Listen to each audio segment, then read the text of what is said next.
ये सवाल आप बीजेपी के लोगों से पूछिए, जो ये कहते थे एक मुंडी की 10 मुंडियां लाएंगे, और जिस दिन कोई मिलिटेंट जम्मू कश्मीर पे अटैक ना करेगा, हम देश पे अटैक कर समझेंगे।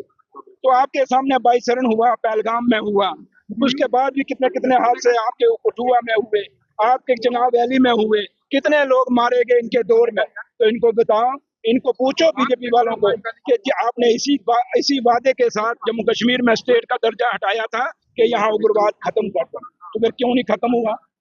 इसलिए हम हमेशा, डॉक्टर फारूक अब्दुल्ला साहब ने, उमर अब्दुल्ला साहब ने हमेशा एक बात कही है कि मिलिटेंसी चाहे किसी भी मुल्क के अंदर है या किसी भी देश या स्टेट के अंदर है, वो हमेशा खतरनाक है, उसको खत्म करना हमारा काम है। और नेशनल कॉन्फ्रेंस वो जमात है जिसने अपने मिनिस्टर खोए इस मिलिटेंसी में, अपने लीडर खोए, कितनी बड़ी कुर्बानियां इस नेशनल कॉन्फ्रेंस की है। तो इसलिए ये सवाल आप बीजेपी से पूछें कि ये बार बार उग्रवादी कहाँ से आ रहे हैं, ये मिलिटेंट कहाँ से आ रहे हैं, ये इनकाउंटर क्यों हो रहे हैं, जब आप कहते हो कि जम्मू कश्मीर में उग्रवाद खत्म है।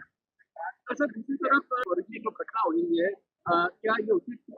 देखिए, जब भगवान राम जी का मंदिर बना या दुनिया में या देश में जहाँ भी, चाहे मंदिर बने, चाहे गुरुद्वारे बने या मस्जिद बने, आज तक कभी रवायत नहीं रही कि वहाँ पे कोई स्टोन कोई या कोई पत्थर कोई लीडर लगाएगा। ये पहली दफा हुआ है कि बीजेपी के एक अनपढ़ नेता, जिसको ना सियासत का पता, ना धर्म का पता, ना उसको भाईचारे का पता, उसने एक ऐसा किया है जो जिसके आज रिलीजियस लीडर जो हैं वो अपने बयान दे रहे हैं, और मैं नहीं समझता कि उस पर मुझे बयान देना चाहिए। लेकिन मैं इतना जरूर कहूंगा कि हर पॉलिटिकल पार्टी को इस मंदिर, मस्जिद और गुरुद्वारों से, इन जियारतों से दूर रहना चाहिए। सियासत करने के और बड़ी जगह हैं, खाली इन चीजों पर अगर आप सियासत नहीं करेंगे तो अच्छा रहेगा। अगर इन जगहों पर जाना है तो उस भगवान, उस अल्लाह को, उस वाहिगुरु को नाम लें, ना कि वहां पे जाके सियासत लें। मैंने आपको वही कहा कि ये यहाँ पे इस माता श्राइन बोर्ड का जो श्राइन बोर्ड है माता वैष्णो देवी का, इसके चेयरमैन एलजी साहब है। और जब यात्रा नहीं रुकी, ये लोग मारे गए, तो वहाँ जैसे अगर कोई कल बात होती है तो चीफ मिनिस्टर पर आएगी, जम्मू कश्मीर के उमर साहब पे आएगी, कोई ऐसा हादसा होगा कि इन्होंने क्यों नहीं किया। तो आज पूरी बात जो है वो एलजी साहब पे जाती है।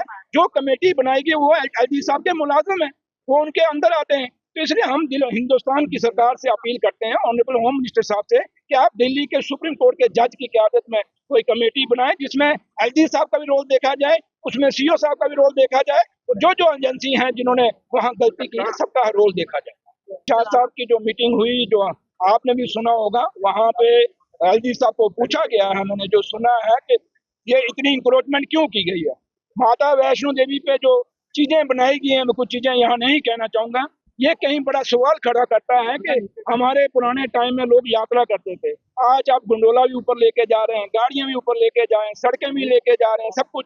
ये तरक्की के नाम पे माता का व्यापार बंद होना चाहिए। मेरी माँ बड़ी शक्तिशाली है, मेरी माँ ने जम्मू कश्मीर को बहुत कुछ दिया है, इस हिंदुस्तान को बहुत कुछ दिया है। वहाँ माँ का खून चूसने के बजाय, माँ के ऊपर एक बिजनेस बनाने के बजाय, आप माँ में श्रद्धा रखें। आज तक श्रद्धा रही तो कभी कुछ नहीं कहा हुआ।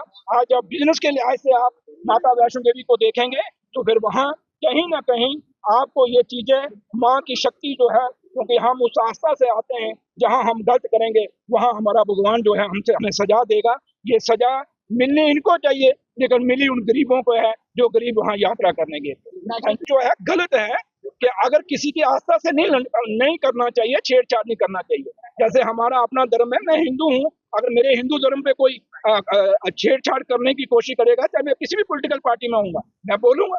इसीलिए उसी तरह सरदार है, अब किसी भी पार्टी में होगा वो बोलेगा, उसी मुसलमान है वो किसी भी पार्टी में होगा, बट जब आप उसके धर्म के साथ छेड़छाड़ करोगे वो जरूर बोलेगा। इसलिए ये पीएसए शीएसए से मसला सुलझने वाला नहीं, बल्कि उल्टेगा।